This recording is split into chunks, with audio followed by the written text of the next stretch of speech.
Oh my goodness, friends, Keisha H here. Look, we have watermelon seedlings coming up.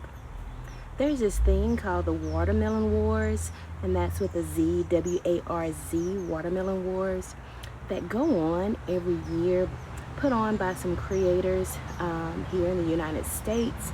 I think it started over in Georgia, but I think Texas has kind of taken the reign and been holding on to the crown for a few years. I am not joining the Watermelon Wars. However, I was told to drop some seeds. And these are my seeds that I dropped.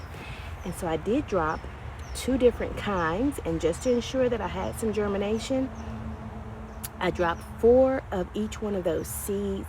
And all 4 of those seeds did germinate. That's been about a week ago. So I am super excited for these watermelon seeds. And I protected them with a mesh basket and a plastic cloak so that the chipmunks wouldn't grab my seeds before they sprouted. And look, friends, we have watermelon seedlings. I will put in a link here to show you, or excuse me, put in a picture here to show you what type of watermelon I planted. So I am super excited for these. Wish me luck. Stay blessed and beautiful, friends. See you in the next one.